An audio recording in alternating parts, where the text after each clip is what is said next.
Hi everybody, welcome back. I want to continue section 15.2 by doing another example. So here's an example. It says find the area of the triangle with vertices negative 1, 3, 2, 1, and 4, 3 by using double integrals. So we certainly don't need a double integral to find the area of this triangle, but we can find the area of this triangle using double integrals. Just to remind you that if you want to use a double integral to find the area of a region, you just integrate 1 over that region. So that's what we're going to do. So first, let's draw our triangle to figure out how we can describe this region and come up with bounds of integration. So I've just drawn the vertices, connected them, and I have my triangle. There it is. I want to decide how to set up this integral.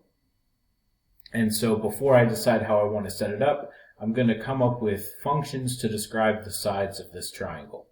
And so I'm going to draw the triangle again a little bit larger. And the top side is probably the easiest side to describe with a function. It's just the function y equals 3, right? Because y is a constant here. It's just a horizontal line. Now, to find the equations of these other sides, I have 2 points on each line segment. I can just use the good old point slope form, find the equation of a line. And if you use this, remember m is slope, that's rise over run. If you plug these 2 points into that function, slope is rise is 2, run is 2, so my slope is 1. I plug a point in, I'm going to come up with the line y equals x minus 1. Now, depending on how I want to set up this integration, I might need to have the equation solve for x, so I'm just going to go ahead and do that as well. X equals y plus 1. Both of these equations describe this line segment, and then you would just need different values telling you where to start and stop. To find the equation of this line segment, I just do the same thing. To find the slope here, the rise is negative 2, the run is 3, so the slope is negative 2/3. I plug a point in here, and I'm going to get y equals negative 2/3 x plus 7/3. If I want to solve this for x, just so I have both forms of this line segment, I end up getting x equals negative 3/2 y plus 7/2, and you can verify that as well. So now I have all the possible equations I might need to set up the bounds of integration. Let's decide how I want to integrate. Now this example is really nice because it shows you that deciding which way you want to set up this integral can have vastly different consequences on the type of integral you solve. Because let's say I want to integrate with respect to y first. If I integrate with respect to y first, I actually need to set up 2 integrals. And let's see why. If I look at this integral and I look at this region and I think of going through this region vertically, I'm integrating with respect to y, so I think I'm moving from some lower curve to some top curve. Well, this is nice, right? I'm just moving from this line segment to this top line segment, but then all of a sudden when I get to the vertical line x equals 2, this bottom line, this bottom curve changes. And now, as I move vertically through this region, I'm always starting at a different line segment. So that means my lower bound of integration in the y direction, I have 2 lower bounds. I have one lower bound in this region, and I have one lower bound in this region. They're 2 separate curves. The top curve is the same, so that's not an issue. The issue is that my lower bound in the y, if I want to integrate with respect to y, changes at x equals 2. I have this line segment as a lower bound for this part of the triangle, and this line segment is a lower bound for this part of the triangle. If any of my bounds of integration change, I need to set up a new integral. So instead of integrating over the entire triangle, I set up an integral to integrate over this region, and I set up an integral to integrate over this region, and I add them together. The integral over these 2 regions added together is the same as the integral over the entire triangle. So if I set this up, the first integral here, I'm integrating from negative 2/3 x plus 7/3, which is this line segment, up to 3, which is this top line segment, y equals 3. And then I need the x bound. So what's the leftmost x value for just this region? It's negative 1. So I have the point negative 1, 3 here. What's the rightmost x value in this region? Well, I have this vertical line x equals 2, or I can look at this point where the 2 line segments meet. The x value is 2. The x bounds for just this region are from negative 1 to 2. So this gives me would give me the area of just this piece of the triangle. For the second integral, so I'm adding another integral, my lower bound is the equation x equals 1. My upper bound is still 3, so I'm integrating from x minus 1 to 3. And my x bounds, I'm starting at the x value 2. That's my leftmost x value for this part of the triangle. And the rightmost x value is 4. So my x bounds are going from 2 to 4. So if I want to integrate with respect to y first, I have to set up two integrals because the lower bound of integration in y changes. In other words, if I think about moving from bottom to top through this region, the curve that tells me where I'm starting changes at x equals 2. Each time a bound changes, I need to set up a new integral. And so that's why I need two integrals here, because this bottom curve changes as I'm going through. Now, if I think about integrating with respect to x first, I only need one integral, because if I move through this triangle from left to right, you'll see I'm always starting at this line segment, I'm always stopping at this line segment. So there's only one left bound, and there's only one right bound. I'm always going from this line segment to that line segment. So I'm always integrating from negative 3 halves y plus 7 halves to y plus 1. So if I set up this integral, integrating with respect to x first, then my x bounds are negative 3 halves y plus 7 halves to y plus 1. My y bounds, I just need, let me go back up a second. I just need the smallest y value, which is 1, and the largest y value, which is 3. So in y, I integrate from 1 to 3. And so this integral also gives me the area of the triangle, and I don't have to evaluate two integrals and add them together. So this is the one I'm going to evaluate. As you can see, there it is. If I integrate with respect to x, I'm just integrating 1, so it ends up being this curve minus this curve, or this line segment minus this line segment. So that's y plus 1 minus negative 3 halves y plus 7 halves. I work that out, and that becomes 5 halves y minus 5 halves. So now I need to integrate this with respect to y. Before I do that, I'm just going to factor this 5 halves out and bring it outside the integral so that I don't have to worry about it when I'm integrating. I'm just going to integrate y minus 1 and let the 5 halves sit out front. So I integrate y minus 1 to get 1 half y squared minus y. 5 halves is still sitting there, and I evaluate that from 1 to 3. I forgot to draw my little line. And so I plug in 3. This is going to give me 1 half times 9, so that's 9 halves, minus 3, minus 1 half plus 1. I work this all the way out. That's just 5 halves times 2. So the area of that triangle is 5. If I evaluate these two integrals and add them together, you should also get 5 as your answer. Right, I can find the area of a triangle. I don't need to use an integral, so I can just verify that geometrically. Right, I just need to find some perpendicular sides of my triangle, so let this be the base of my triangle.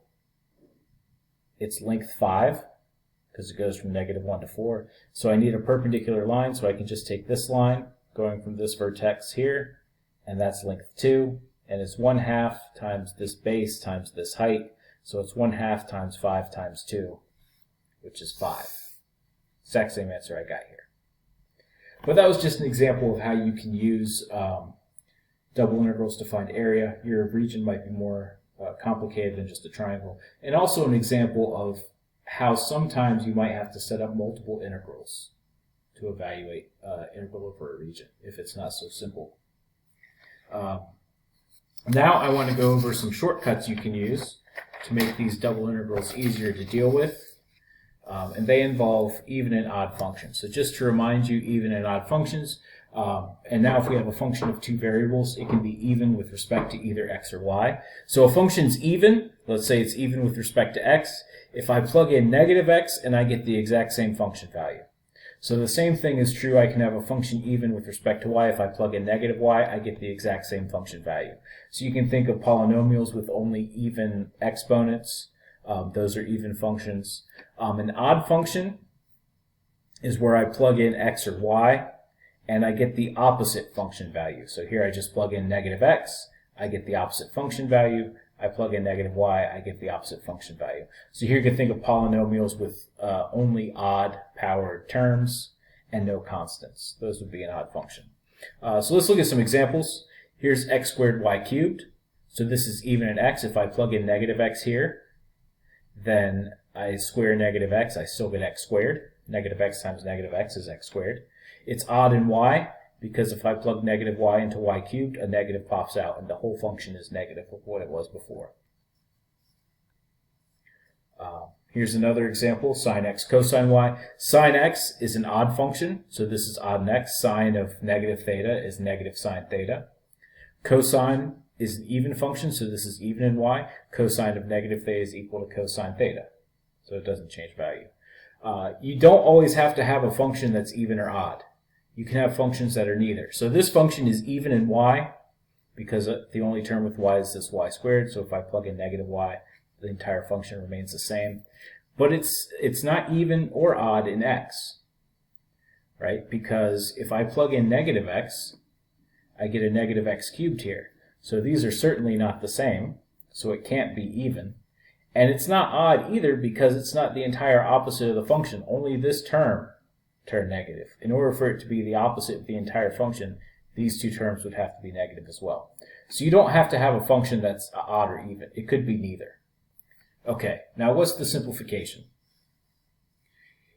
If you have a function that's odd in a variable, and the domain you're integrating over is symmetric with respect to that variable, then the integral is 0. You don't have to do any work. So that saves you some time. To try to visualize this, let's say I'm using this example, x squared y cubed, that's odd in y, and my region is supposed to be symmetric with respect to y, which means it has a mirror image over the x-axis, so just use your imagination.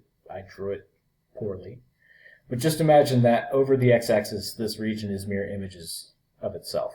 So if I integrated x squared y cubed over this region, instead of having to figure out what these curves are, figure out bounds and all these things like that, I just know the answer is 0. Because I have a function that's odd in y over a region that's symmetric in y. Okay, what if I have an even function over a symmetric region? If I have a function that's even in a variable and the domain of integration is symmetric with respect to that variable, then instead of integrating over that region, I can multiply by 2 and integrate over half of the region.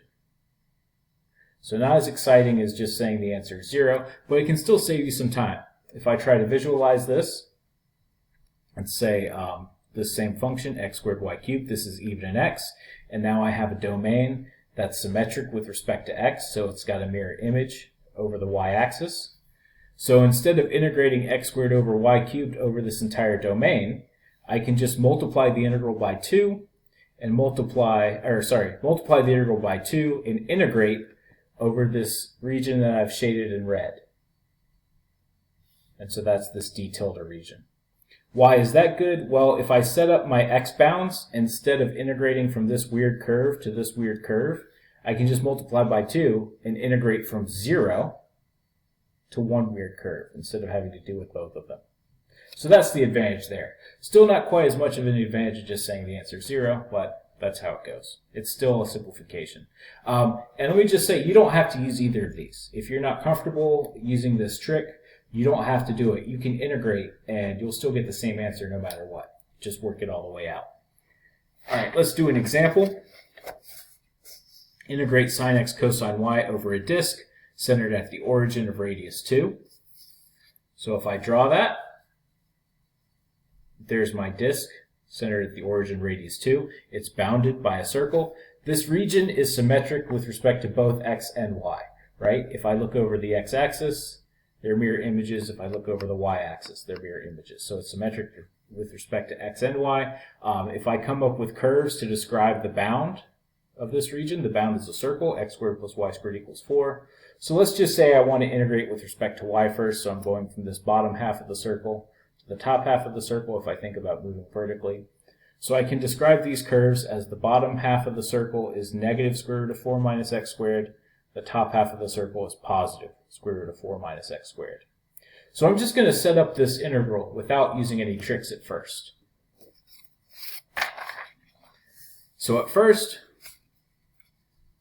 what I have, if you just look here, Integrating with respect to y, I'm going from negative square root of 4 minus x squared to positive 4 minus x squared, or square root of 4 minus x squared. And in x, I'm going from negative 2 to 2. And I'm integrating sine x cosine y. So the first thing I notice is that cosine y, this is even in y. Okay, that's an even function. My domain in y is symmetric. How can you tell from the bounds that it's symmetric? You have the same function, just with opposite signs. So that's how you can tell you have a symmetric region. So if I have an even function over a symmetric region, it's symmetric with respect to y, I can get rid of this negative square root, put a 0 there, and just multiply by 2. So that's an advantage there. I don't have to worry about plugging in negative square root of 4 minus x squared. I just multiply by 2, and I have a 0 for a lower bound of integration.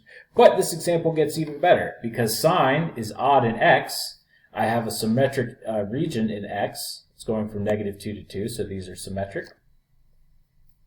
They're the same number with opposite signs. So if I have an odd function over a symmetric region, the answer is 0. If you work this out by hand, 0 would be the answer. Now, if these aren't odd or even and this isn't symmetric, I can't use these tricks. For instance, if I was integrating from, let's say, negative 3 to 5, and I have an odd function, I'd still have to work this out. I can't say this is automatically 0, because it wouldn't be. So in order to use this trick, you have to have both the symmetry of your domain and even or odd functions in a single variable. So that's the end of section 15.2. Section 15.3 is really quick, but I think I'll just give it its own video anyway, and you'll see that it'll just be a very short video. And that's what's next.